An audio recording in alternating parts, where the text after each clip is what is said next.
सो आज हम लोग पढ़ेंगे इंटरप्रिटेशन क्लॉज एविडेंस एक्ट का। तो सेक्शन 3 है इंटरप्रिटेशन क्लॉज। इसमें पहला जो डेफिनेशन है वह है कोर्ट का। So what is court?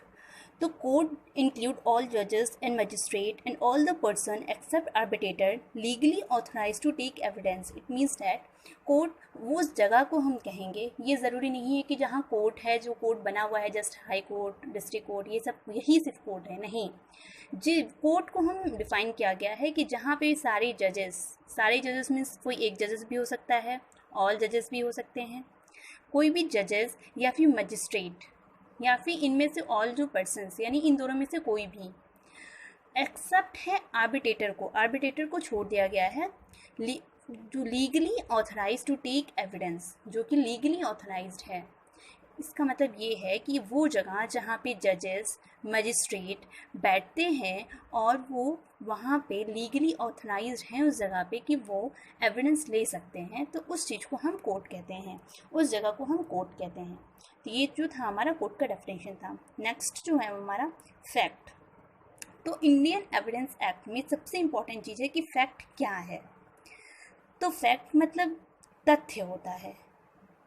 Anything, state of things or relation of the things capable of being perceived by the senses।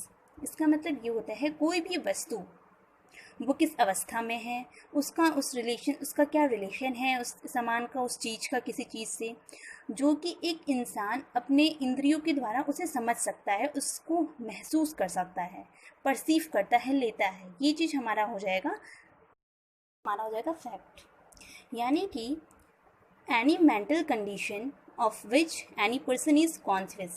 It means कि फैक्ट क्या है, कोई भी चीज़ जिसे आप देखते हैं, उसका स्टेट देखते हैं कि वो किस अवस्था में है, उसका क्या रिलेशन है उस चीज़ से, ये सब चीज़ जिसे एक समझदार इंसान जो कि प्रूडेंट माइंड का हो, वो देख के अपने सेंसेस के द्वारा उस चीज़ के बारे में समझ सकता है, देखता है, उसे हम फैक्ट कह सकते हैं, फैक्ट कहते हैं।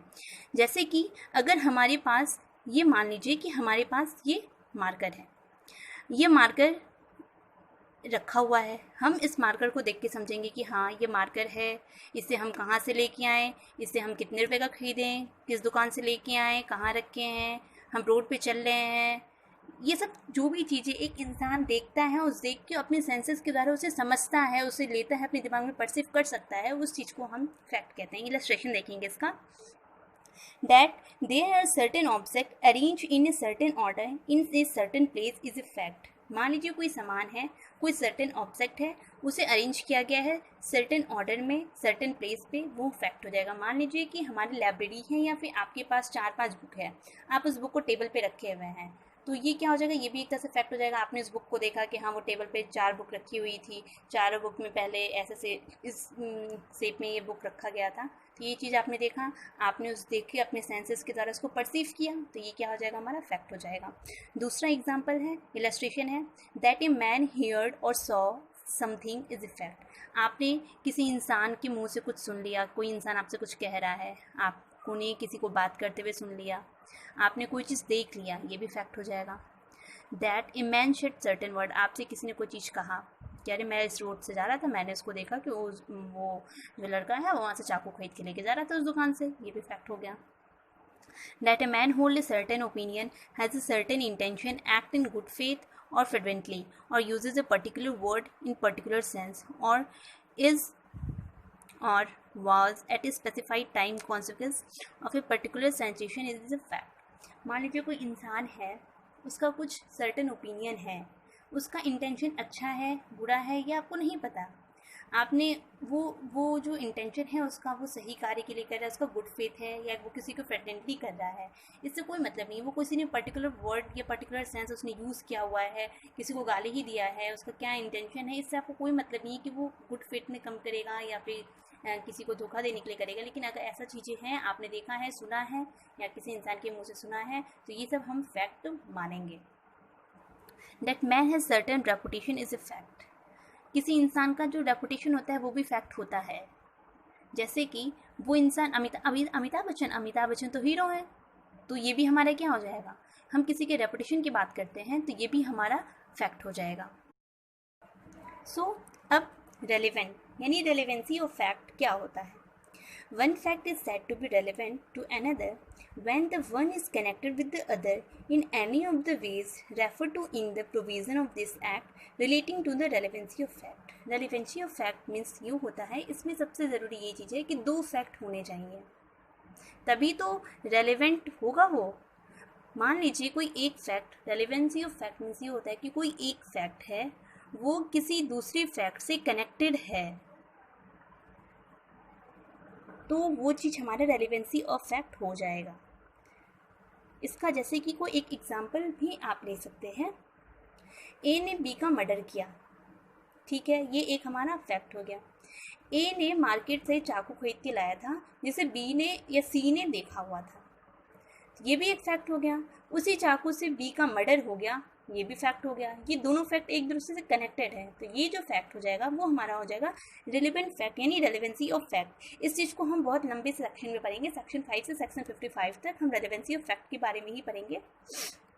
अब जो नेक्स्ट हमारा टॉपिक है वो है फैक्ट इन इशू, कि फैक्ट इन इशू क्या होता है। फैक्ट इन इशू क्या होता है? Any fact from which either by itself or in connection with other facts, यानी कि वो सारे फैक्ट जो खुद से या उसका कनेक्शन है किसी अदर फैक्ट से। The existence, non existence, nature or extent of any right, liability or disability, asserted or deny any suit or proceeding necessary follows, यानी कि फैक्ट इन इशू वो फैक्ट्स होते हैं जिनका एक फैक्ट दूसरे फैक्ट से कनेक्टेड हो या फिर उस फैक्ट पे किसी की राइट लायबिलिटीज़ की वजह से हुआ या फिर वो फैक्ट डिस्प्यूटेड हो, वो फैक्ट पे हम शूट या प्रोसीडिंग चल रहा हो, उस फैक्ट को हम फैक्ट इन इशू कहते हैं। सारे फैक्ट हमारे फैक्ट इन इशू नहीं होते हैं।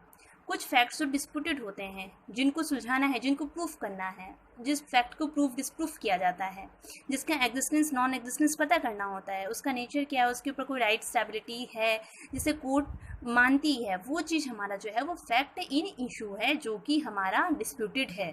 तो हम फैक्ट इन इशू को इसी से मान सकते हैं कि वो फैक्ट जो कि डिस्प्यूटेड है वो हमारा फैक्ट इन इशू हो जाएगा। सारे फैक्ट हमारे फैक्ट इन इशू नहीं होते हैं। इसका इलस्ट्रेशन देखेंगे। A is accused of the murder of B. मान लीजिए कि ए जो है वो बी का हत्यारा है, उसने बी का मर्डर किया हुआ है। तो इससे क्या क्या, ये तो फैक्ट है हमारा कि ए जो है वो बी का मर्डर किया हुआ है, हत्यारा है। लेकिन इससे फैक्ट इन इशू इसमें क्या है, सबसे पहले कि that A caused B death, क्या ए के कारण ही बी की मृत्यु हुई है। पहला फैक्ट इन इशू यही है। फैक्ट क्या है हमारा कि ए जो है वो बी का हत्यारा है, एक्यूज्ड है, उसने मर्डर किया है बी का। लेकिन अब हमारे दिमाग में जो फैक्ट इन इशू है, इसमें जो चीज़ को हमें प्रूफ करना होगा वो सबसे पहला चीज़ ये है कि क्या ए के कारण ही बी की मृत्यु हुई है। दूसरा, क्या ए का इंटेंशन था कि वो बी को मारे, या तो ए को किसी ने उत्साया हो कि आप ऐसा करिए, उसको ग्रेव और सडन प्रोवोकेशन दिया गया हो। कि that A caused B death, क्या ए के कारण ही बी की मृत्यु हुई है। पहला फैक्ट इन इशू यही है। फैक्ट क्या है हमारा कि ए जो है वो बी का हत्यारा है, एक्यूज्ड है, उसने मर्डर किया है बी का। लेकिन अब हमारे दिमाग में जो फैक्ट इन इशू है, इसमें जो चीज़ को हमें प्रूफ करना होगा वो सबसे पहला चीज़ ये है कि क्या ए के कारण ही बी की मृत्यु हुई है। दूसरा, क्या ए का इंटेंशन था कि वो बी को मारे, या तो ए को किसी ने उत्साया हो कि आप ऐसा करिए, उसको ग्रेव और सडन प्रोवोकेशन दिया गया हो। A at the time of doing the act caused B death was by reason of unsound mind incapable of knowing its nature. और ये भी तो देखा जाएगा कि मान लीजिए ए ने जो बी का मर्डर किया उस टाइम पे वो अपने पूरे होशोवाज में था, वो कहीं पागल तो नहीं था, अनसाउंड माइंड का तो नहीं था। वो जो क्राइम करने जा रहा है उसके नेचर के बारे में उसको पता तो है कि वो क्राइम करने जा रहा है। तो ये सब चीज़ें जो हैं ये हमारा फैक्ट इन इशू है। नेक्स्ट जो टॉपिक है वो हमारा डॉक्यूमेंट। डॉक्यूमेंट मीन्स आप सब जानते हैं दस्तावेज होता है। ये एक ऐसा चीज़ होता है जिसमें हम किसी भी मैटर को एक्सप्रेस तरीके से डिस्क्राइब करते हैं, जिसमें कि हम लेटर्स यूज़ करते हैं, ड्राइंग यूज़ करते हैं, फिगर बनाते हैं, किसी चीज़ को मार्क करते हैं। ये एक या एक से ज़्यादा भी होते हैं, ऐसा तो है नहीं कि एक ही डॉक्यूमेंट होते हैं, कई ढेर सारे डॉक्यूमेंट्स होते हैं।